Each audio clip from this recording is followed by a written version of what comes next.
எங்களின் எங்களின்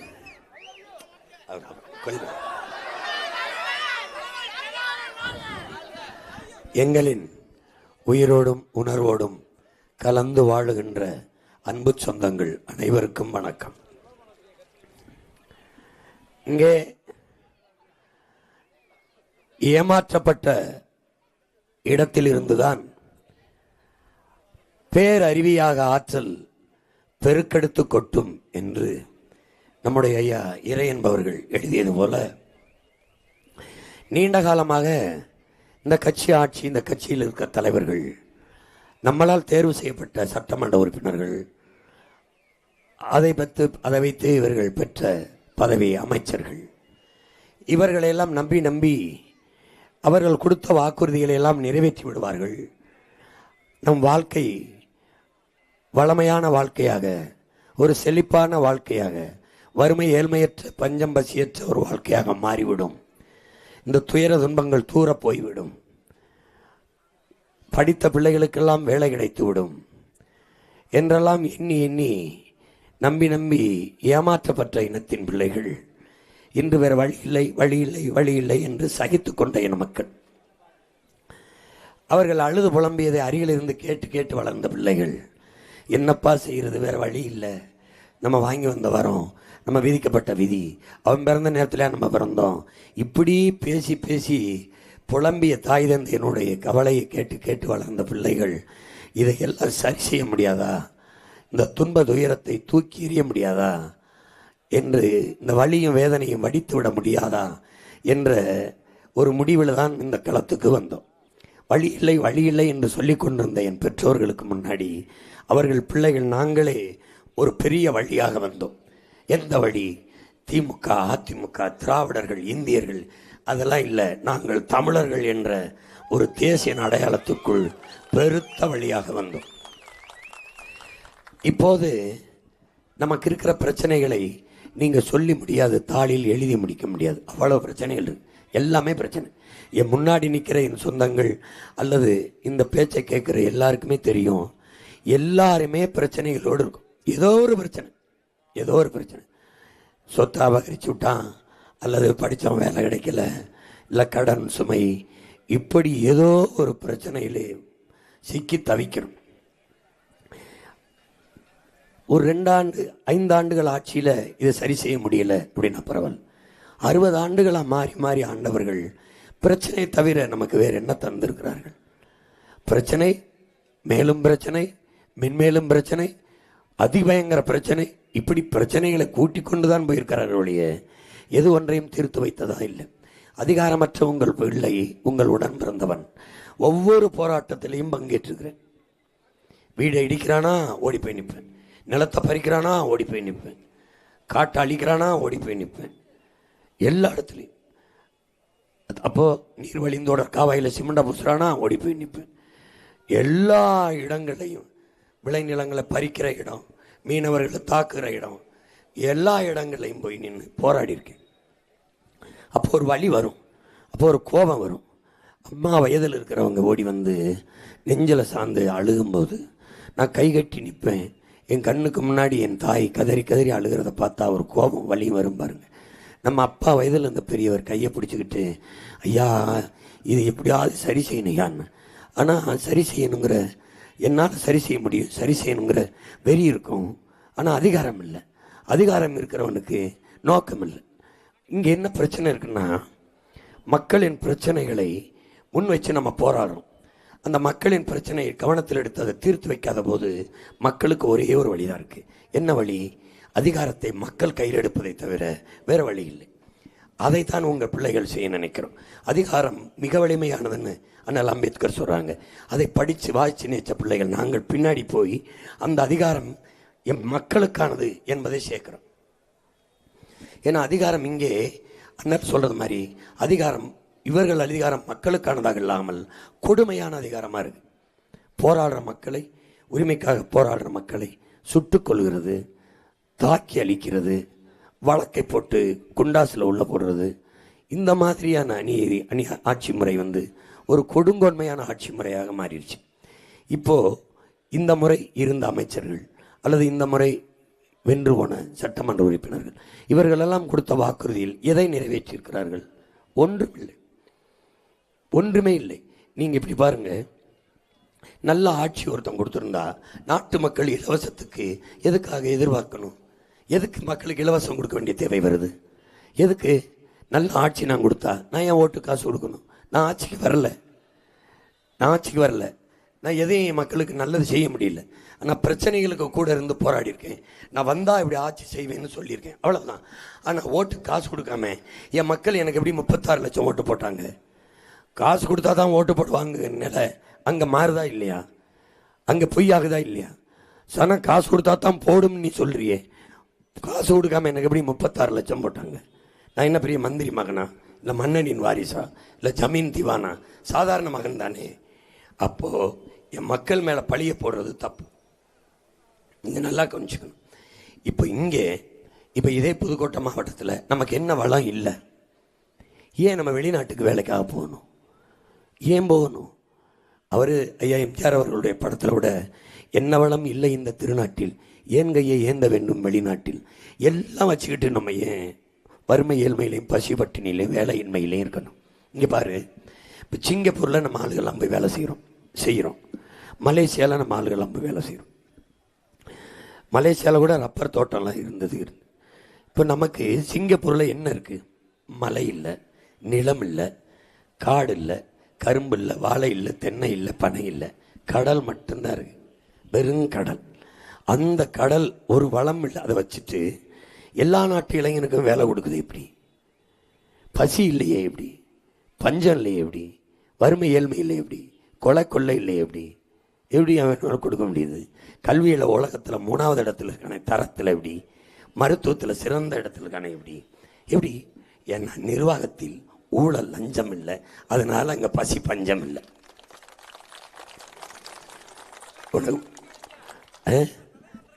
இருந்தான் அங்கே லீக்வானியன்னு பெருங்கனவு கொண்ட மகத்தான தலைவன் இருந்தான், செதுக்குனான் ஒரு சிற்பி போல.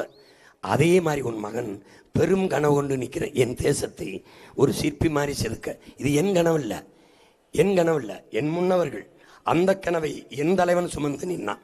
பிரபாகரன் என்ற பெருந்தலைவன் அவன் சுமந்து நின்னான், என் இனத்தை இப்படி படைச்சிடணுன்ட்டு. அவன் அந்த கனவை எங்களுக்கு கையளித்தான்.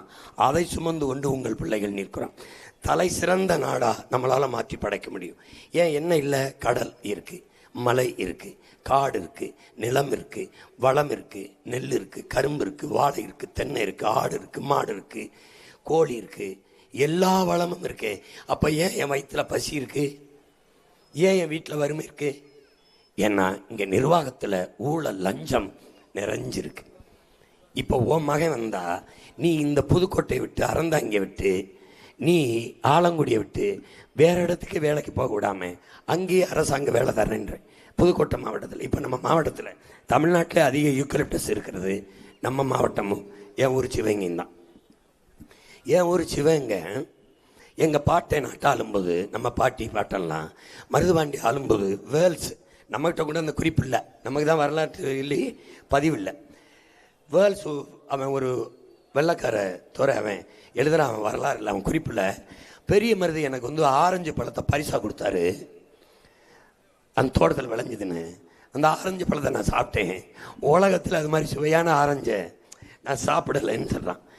அவள் உலகத்தில் சுவையான ஆரஞ்சை என் பாட்டை ஏற்றுமதி செஞ்சுருக்கான். 200 ஆண்டு தான், 50 450 தான் என் பாட்டங்காலத்தில். இப்போ உலகத்தின் சுவையான ஆரஞ்சை ஏற்றுமதி செய்த என் பாட்டேன் அவன் மண்ணில். இன்னைக்கு என் வீட்டை சுற்றி வெறும் வேலிக்கருவை முள்ளா இருக்கு. ஏன் என் நிலமெங்கு இந்த யூக்கலிப்டஸ் மரமாக இருக்குது? நீ உனக்கு தெரியுமா என் உடன் பிறந்தவனே, மரங்களில் எல்லா மரத்துக்கும் வேர்க்கும், இந்த யூக்கலிப்டஸும் இந்த சீமக்கரு விலைக்கும் வேர்க்க. புரியுதா உனக்கு? வெள்ளைக்காரன் நம்மளை ஆளும்போது ஊட்டி கொடைக்கானலில் கணக்கில்லாத மழைப்பொழிவு, அவ்வளவு மழை பெற வளம், வெள்ளம் பெருக்கெடுத்து ஓடி பேரழிவை ஏற்படுத்திக்கிட்டே இருக்கு. இதை தடுக்கிறது எப்படின்னு தெரியும் யோசிக்கிறான். நமக்கு காரணம் மலை முகடுகள் அடர்ந்து உயர்ந்திருக்கிற மரங்கள் தான் இந்த மழைப்பொழிவை பூமிக்கு கொண்டு வருது. அவன் என்ன பண்ணுறான்? அம்புட்டு மரங்களையும் வெட்டுறான். மழையை பூமிக்கு கொண்டு வர்ற ஆற்றல் பெற்ற அந்த மரங்களை எல்லாம் அழிச்சிடறான். அழிச்சிட்டு என்ன பண்ணுறான்? குட்டை செடியை போடுறான். அந்த செடி அது தேயிலை. காஃபி செடியை நட்டுட்டான் 2 அடி 3 அடியில். இப்போது மலையை மேகத்தை தடுத்து பூமிக்கு மழையாக கொண்டு வர பெரும் மரங்களை, நம் பாரம்பரிய மரங்களை அழிச்சிட்டான். அழிச்சிட்டு மீதி என்ன பண்ணுறான், எந்த மரத்துக்கு வேர்க்காதன்னு பார்க்குறான், அது யூக்கலிப்டஸ். அந்த மரத்தை பூரா நட்டுப்புறான். இந்த வேர்க்காத சனியை என்ன செய்யும்னா, நீராவியாகி வருவார்.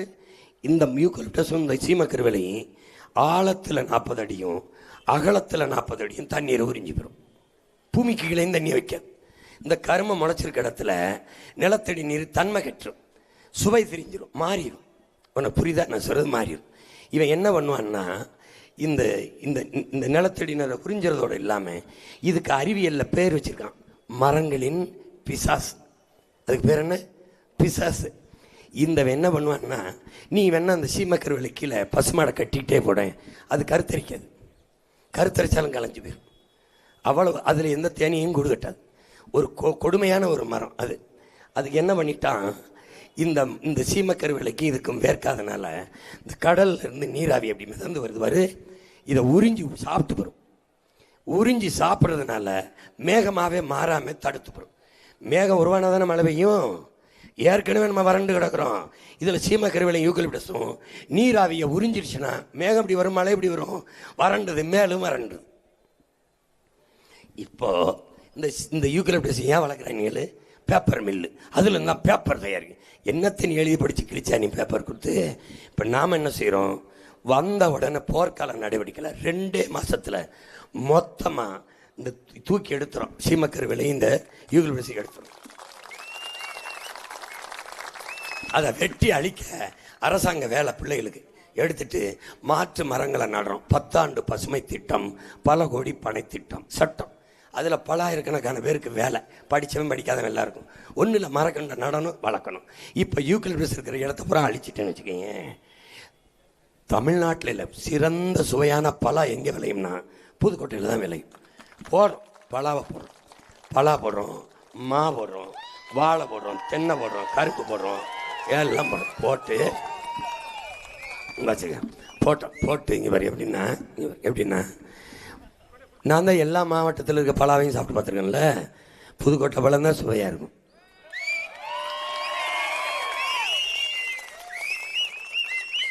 சொல்ல சின்னதாக இருக்கும், சுவை அதிகமாக இருக்கும். நல்லா கவனிச்சுக்கணும். இப்போ என்ன பண்ணுறேன், இந்த யூக்கலிப்டஸ் சீமக்கருவியில் இருக்க காடெல்லாம் எடுத்து பண்ணை வைக்கிறேன். என்ன பண்ணேன், மாட்டு பண்ணை, எருமை பண்ணை, ஆட்டு பண்ணை வைக்கிறேன். பாலில் பெரிய சந்தை இருக்குது. மாடை குச்சி வச்சுக்கிட்டு தூக்கிச்சிச்சு மேய்க்கலை. வேலையை போட்டு நான் போட்டு காட்டினேன். ஆஸ்திரேலியா அப்படி மேய்க்குது, பிரேசில் எப்படின்னு. பெரிய பண்ணையை வச்சு மாடை வளர்க்குறேன். மாட்டிலேருந்து பால் எடுக்கிற தொழிற்சாலை, பால், தயிர், மோர், வெண்ணெய், நெய் தயாரிக்க தொழிற்சாலை கட்டி அங்கேயே உனக்கு வேலை கொடுத்துறேன். உலகத்தில் எல்லா மக்களும் விரும்பி சாப்பிட்ற கறி எருமைக்கறி. எருமை மாடு வளர்க்குறேன், எருமை பால், அதே மாதிரி தொழிற்சாலை. எருமைச்சாணி, மாட்டுச்சாணி, ஆட்டு புழுக்க, கழுதை வளர்க்குறேன். கழுதை ஏன் வளர்க்குறேன், உலகத்தில் கழுதை பால் தான் அதிக விலை, 5000 ரூபா 1 லிட்டர் பால். நம்மளை எப்படி நோயாளி ஆக்குனான்னா, மயிறு கெட்ட வார்த்தைன்னா,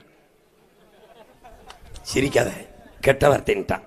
மயிறு கெட்டதுன்னா என்ன, மயத்துக்கு தலையில் வச்சுக்கிட்டு இருக்க சரிச்சு விட வேண்டியதானே?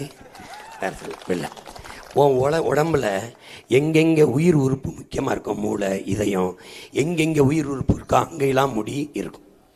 இதை நம்ம வள்ளுவ பெருமகனார் மயிறு கெட்ட வார்த்தைனா, தலையில் இழிந்த மயிரனையே மாந்தல் நிலையில் இழிந்த கடைன்னு எழுதுறாப்புல.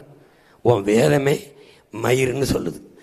மயிர் நீப்பின் உயிர் வாழா கவரிமா அன்னார் உயிர் நீப்பர் மானம் வரிங்குது. இப்போது மயிரை கெட்ட வார்த்தைன்னு ஆக்கினதுனால அந்த முடியை வெட்டி அழகுபடுத்துறவன் தாழ்ந்த சாதின்னு உனக்கு தள்ளுறான். நல்லா புரியுங்க. நீ அழுக்காக்கி போடுற துணியை, நீ அழுக்காக்குனதை வெளுத்து வெள்ளையாக்கி தரவனை தாழ்ந்தவங்கிறான். அழுக்காக்குன்னு நீ தானே தாழ்ந்தவன், நீ தானே தாழ்ந்தவன். அது வெளுத்து வெள்ளையாக்கி தருவன் எப்படி தாழ்ந்தவனவன்? நோயாக்குறேன், உனக்குள்ள அப்படி கற்பிப்பேன். நீ இங்கே வரு, மாடியிலேருந்து குப்பையை போடுவேன், அங்கேருந்து கீரைக்கார், காய்கறிக்கார், பால்கார் எப்படின்னா, பால் விற்கிறேன் பால்காரன், கீரை விற்கிறேன் கீரைக்காரன், காய்கறி விற்கிறேன் காரக்காரன் காய்கறிக்காரன், குப்பையை போடுறவன் குப்பைக்காரன் தானே. ஆனால் இந்த நாய் குப்பையை போடுறவன் குப்பைக்காரன் இல்லை, குப்பையை அள்ளி சுத்தம் பண்ணுறான்ல அவனை குப்பைக்காரன்னு சொல்லுவான். எப்படி உனக்கு உளவியலாக உன்னை நோயாளி ஆக்குறான்னு பாரு. நீ கூழ் குடிச்சா கருப்பார், கருப்பட்டி சாப்பிட்டா கருப்பார், என்ன இதை போய் சாப்பிட்றா வெள்ளை இதை எதை சாப்பிடலாம், பொன்னிறத்தில் விரிச்சான் பூரி சப்பாத்தின்னா அது உன் நிலத்தில் விளையாது. நீ கோழி வளர்த்த கண்ட கண்ட வண்ணத்தில் இருந்துச்சு, அது உனக்கு கருப்பில் ஒரு வெறுப்பை ஏற்படுத்தினான். அப்போ என்ன பண்ணா, வெள்ளையா கொண்டாந்து சீனின்னு வச்சான்.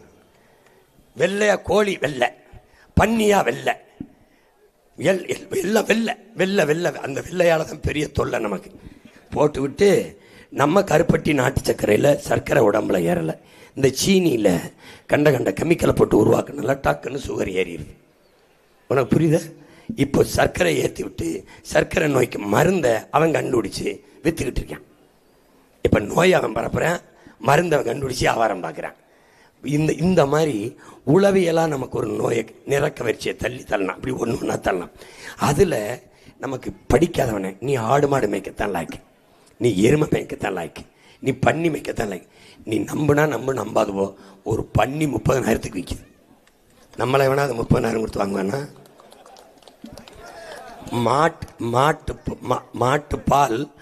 மாட்டுப்பால் மிகப்பெரிய சந்தை, உலகத்தில் மிகப்பெரிய சந்தை.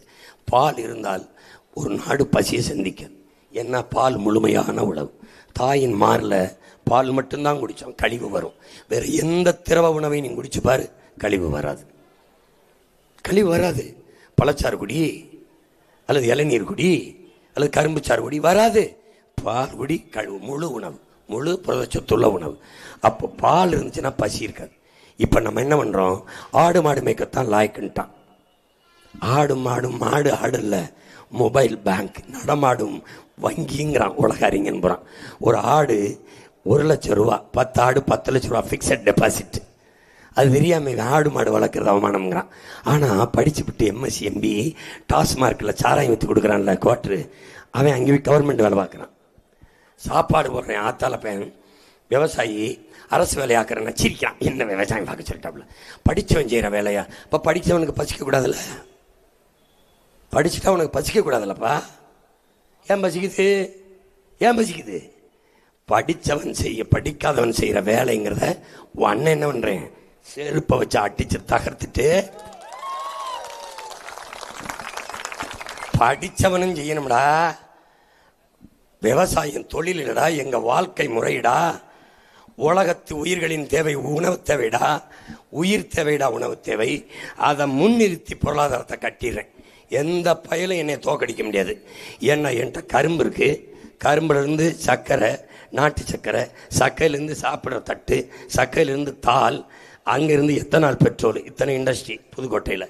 அப்புறம் வாழையிலிருந்து வாழை நாரிலிருந்து துணி, சட்டை, பை, வாழை மட்டையிலேருந்து சாப்பிட்ற தட்டு, வாழைக்காய் உணவுக்கு, வாழைப்பழம் சத்துள்ள உணவு ஏற்றுமதி என் மக்களுக்கு, வாழைக்காய் சிப்ஸு, வாழைப்பழ சிப்ஸு, வாழைப்பழ கேக்கு, அதாவது கட்டி இன்சுவைஸ் கட்டி அப்பம் மாதிரி செஞ்சு அது போட்டு காட்டியிருக்கேன். தட்டிப்பார், திணறிடுவேன். இங்கேயே வேலை, அரசாங்க வேலை, சின்னதாக இண்டஸ்ட்ரி கட்டிடுவேன். அறந்தாங்கியில், ஆலங்குடியில், கரம்பக்குடியில், புதுக்கோட்டையில் கட்டிடுவேன்.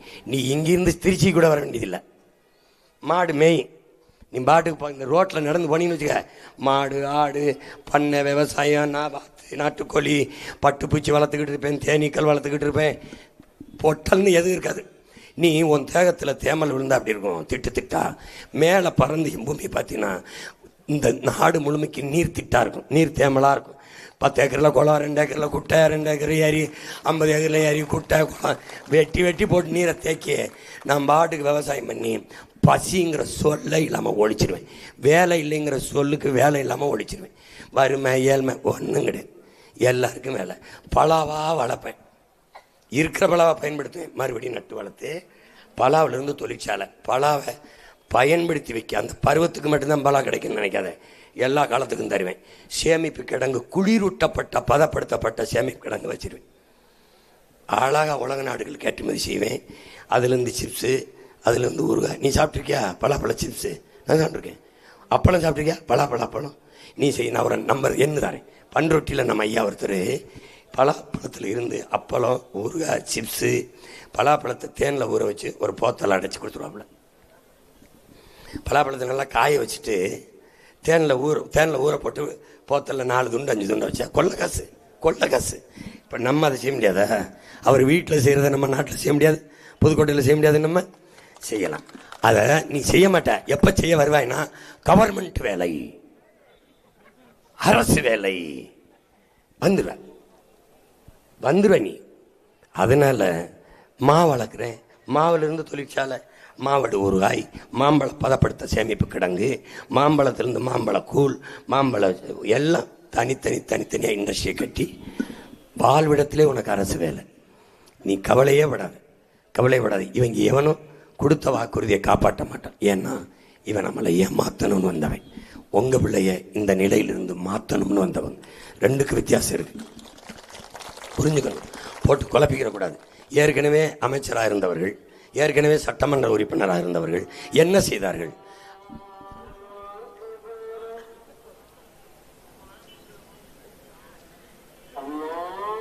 நம்ம வெற்றிக்காக தான் துவா செய்கிறாங்க.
அதனால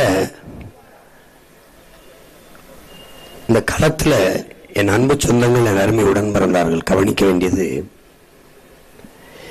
நாங்கள் வந்தால் 2000 தருகிறோம், வந்தால் 2000 தருகிறோம், வந்தால் 8000 டோக்கன் தருகிறோம், நாங்கள் வந்தால் என்று இதையே தான் சொல்லிக் கொண்டிருக்கிறார்கள். இலவச வெற்று அறிவிப்புகளை கொடுத்து ஏமாற்றுவதில் தான் இருக்கிறார்கள். யாராவது வந்தால் என் மொழி இறந்து போனது, தமிழை மீட்டுருவாக்கம் செய்வேன், மீட்சியுற பாடுபடுவேன், என் நிலம் வளமிழந்து போகிறது, அதை காப்பேன், என் மலை கற்குவாரியாக வெட்டி ஏற்றப்படுகிறது, அதை தடுப்பேன், என் கலை இலக்கிய பண்பாட்டை காப்பேன், என் பாரம்பரிய வேளாண் முறையை மீட்பேன் என் விதைகளை சேமித்து பாதுகாப்பேன். எவனா சொல்கிறேன் பற்றியில் என் மக்களின் நலன், என் மண்ணின் வளம், என் மக்களின் நலம், இதுதான் எனக்கு முதன்மையானது. யாராவது ஒருத்தன் பேசுகிறேன், நான் பேச மாட்டேன். வந்தால் நான் 2000 தருவேன், 20,000 தருவேன், சிலிண்டர் தருவேன், அரிசி தருவேன், பருப்பு தருவேன். எங்கிருந்து தருவேன்? இந்த கேள்வி நம்மகிட்ட எழாத வரை இவன் சொல்லிக்கொண்டே இருப்பான். இலவசம்ங்கிறது நம்மளை ஆசையை தூண்டி ஏமாத்துறான். இவன் நல்லாட்சி சத்தியமாக தரமாட்டான். சத்தியமாக என் முருக மேலானேஸ்வரன் தரமாட்டான். ஐயா இறையன்பு இந்த சீக்ரெட் சிம்மாசனத்தில் ஒரு நல்ல நிர்வாகி, ஒரு நல்ல தலைவன் கொடுத்த வாக்குறுதியை நிறைவேற்றி வாங்குறாப்புல. கொடுத்த வாக்குறுதியை நிறைவேற்றுவான். எப்படி நிறைவேற்றுவான்? வாக்குறுதியே கொடுக்க வேண்டிய அளவுக்கு இல்லாமல் நிர்வாகத்தை செஞ்சுருவாங்கிறான். நான் சொல்கிறது விளங்குதா? இப்போ நான் உன் மையனை சொல்கிறேன், அதை தருவேன், இதை தருவேன், இப்படி செய்வேன் அப்படி. நான் ஏமாற்ற வந்தால் தானே சொல்லணும். இந்த நிலையிலிருந்து மாற்ற வந்திருக்கேன், அதனால நான் சொல்ல மாட்டேன். நான் எதை தருவேன்? நல்ல கல்வி தருவேன், கட்டணம் இல்லாமல் நல்ல படிப்பு, கட்டணம் இல்லாமல் நல்ல பார்க்க வைத்தியம், கட்டணம் இல்லாமல் குடிக்க தண்ணி. வேறு எதுவும் காசு இல்லாமல் தரமாட்டேன். ஏன்னா உழைக்காமல் பெறல எந்த பொருளுக்கும், போராடி பெறாத எந்த பொருளுக்கும் மதிப்பு தெரியாத மக்களுக்கு தருவேன்.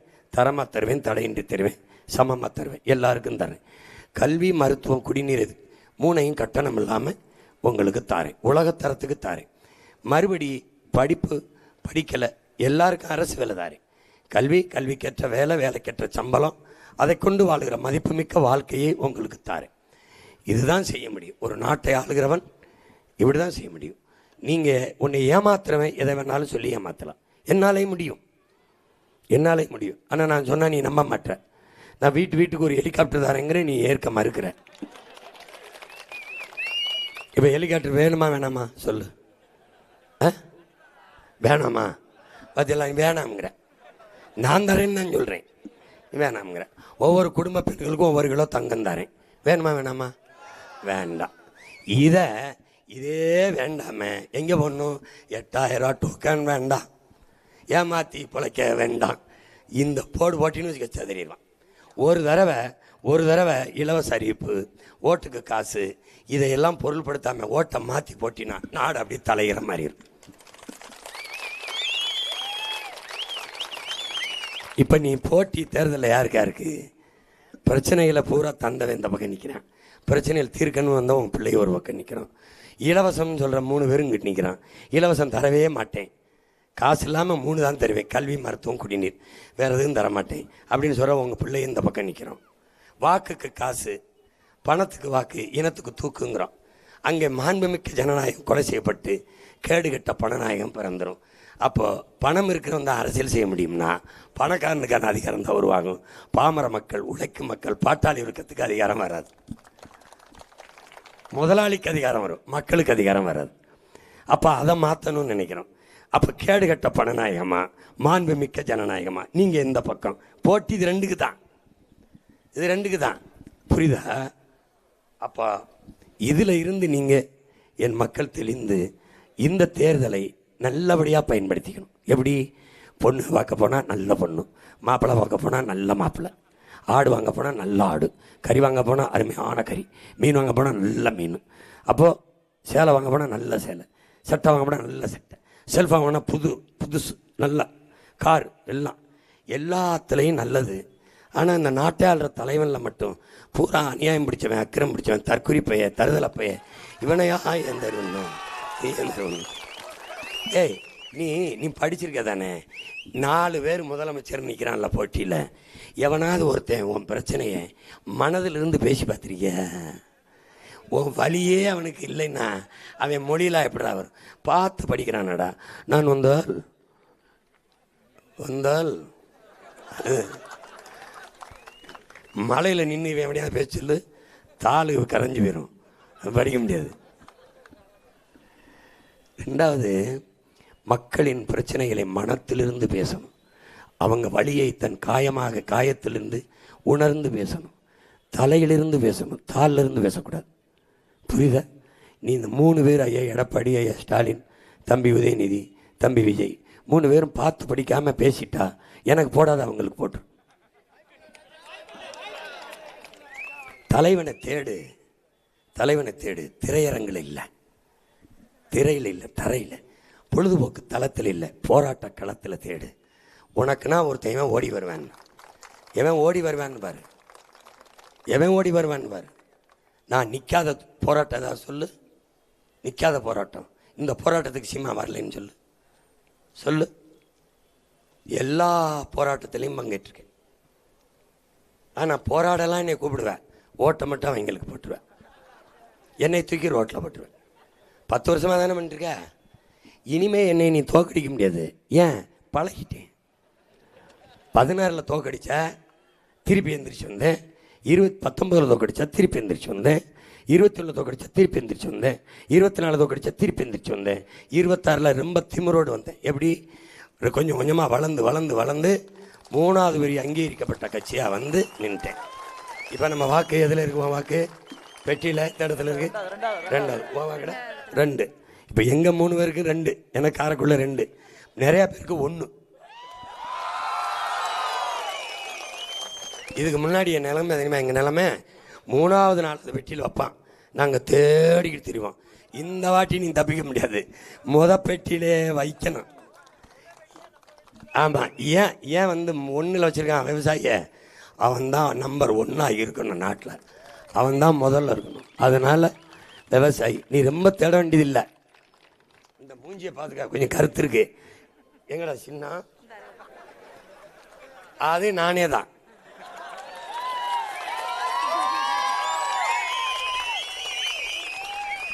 உன் அண்ணனுடைய எண்ணமும் சின்னமும் விவசாயி தான். என்னையவே மாதிரியாக வச்சு வரைஞ்சது அது. அது நான் தான் தெரியாமல் கொடுத்துட்டாப்ல. இப்போ யோசிப்பாங்க, ஐயா என்னைய அவனே சின்னமாக வரைஞ்சிட்டு எடுத்துட்டு போயிட்டாப்ல. நான் என்னென்னமோ வரைஞ்சி கொடுத்தேன். விவசாயியில் பல விவசாயி கரும்பை வெட்டுறது, அப்படி அறுக்கிறது, அப்படி தரு, அதெல்லாம் கொடுக்க முடியாமல் இதை கடைசியாக 10வது சின்னமாக வரைஞ்சி அனுப்புனேன். பாரு, கொழு கூட போட்டிருக்க மாட்டேன். இதையாடா தேர்வு பண்ண போகிறேன், சரி போட்டு விடுங்கண்ணே. அவன் அதை தேர்வு பண்ணி விட்டுட்டான். கொழு போடாத கூட ஒரு வசதி தான். ஏன்னா இந்த கலப்பை மண்ணை மட்டும் உள்ளாது, என் மக்களின் மனசையும் உழுவுறதுனால கொழு இருந்தால் காயப்படுத்திடும்னு கொழு இல்லை. புரியுதா? இறைமகன் இயேசு சிலுவையை சுமந்தார். ஏன்? உலக மக்களின் பாவத்தை போக்க. ஓ மகன் இந்த கலப்பை சுமக்கிற, ஏன்? என் மக்களின் பசியை போக்க. 2 பேரும் சுமக்கிறோம். புரியுதா? நான் இப்போ நேரடியாக கர்த்தர்கிட்ட தான் பேசுறது, நேரடியாக அல்லாட்டே வாக்கு கேட்டுக்கிறது. ஏன்னா இவங்க எனக்கு போட மாட்டாங்க. இவங்க வந்து எப்படின்னா, அல்லாஹ் இவங்களை காப்பாற்ற மாட்டார். கருணாநிதி ஐயாவும் ஒரு மகன் தான் காப்பாற்றுவாங்க. அதே மாதிரி கர்த்தர் இவங்களை ரசிக்க மாட்டார், பாதுகாக்க மாட்டார். ஐயா கருணாநிதி அவரை விட்டு அவர் மகன். நான் இந்த இவர்களை நம்ப தயாரானால நேரடியாக அல்லாட்ட பேசுகிறார். எங்கள் ஐயா பாடுறாருல, அளவற்ற அருளாளனும் நிகரற்ற அன்பாளனும் ஆகிய ஏக இறைவன் அல்லாஹ். அல்லாட்ட இறைவனிடம் கையேந்துங்கள், அவர் இல்லை என்று சொல்வதில்லை. பாடி கட்ட முடியல, தொண்டை வலிக்குது. அதனால் அங்கே வேறு பொறுமையுடன் கேட்டு பாருங்கள், பொக்கிஷத்தை மூடுவதில்லைன்னு 10 வருஷமாக பொறுமையோடு கேட்டுக்கிட்டே இருக்கேன். அவர் என்ன சொல்கிறாரு? இல்லை என்று சொல்லும் மனம் இல்லாதவன், ஈடு இணை இல்லாத கருணை உள்ளவன், இன்னல் பட்டு எழுங்குரலை கேட்கின்றவன், எண்ணங்களை இதயங்களை பார்க்கின்றவன். எப்படி இந்த பிள்ளைகள் இன்னல் பட்டு எழுப்புகிற குரலை கேட்கிறார், எங்கள் எண்ணங்களை இதயங்களை பார்க்கிறார். தூய உள்ளத்தோடு என் மக்களுக்கு சேவை செய்ய வேண்டும் என்று துடிக்கிற இந்த எண்ணத்தை பார்க்கிறார். உறுதியாக இந்த பிள்ளைகளை ஏக இறைவன் அருளற்ற அன்பாளனும் நிகரற்ற அருளாளனும் ஆகிய ஏக இறைவன் அல்லாஹ் எங்களை வெல்ல வைப்பார். சான்று இப்போது ஒலித்த பாங்கொலி.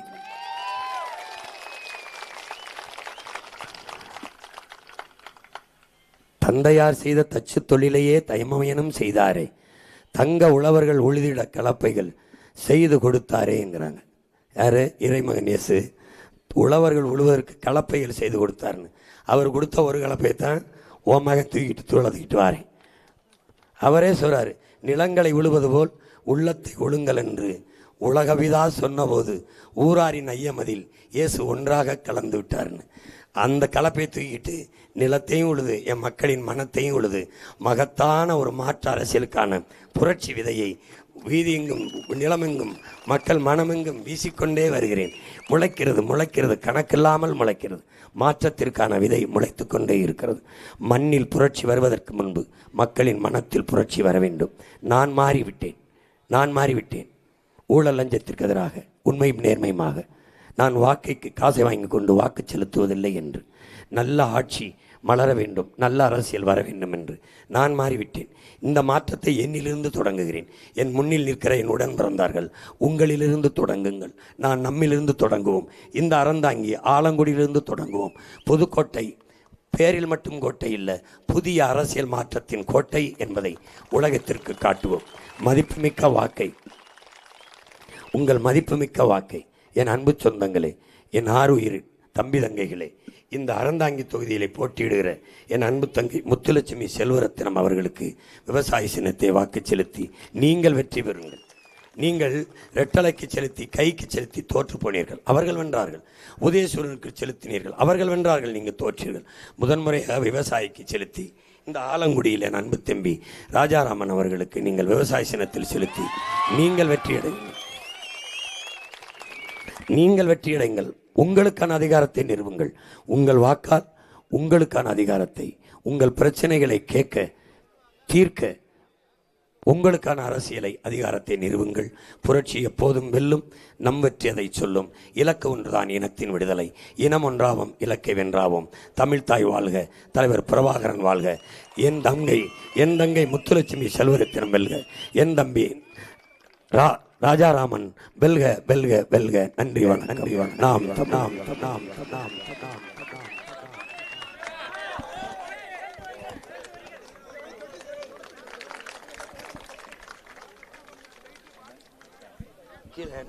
அவங்கிட்ட கொடு.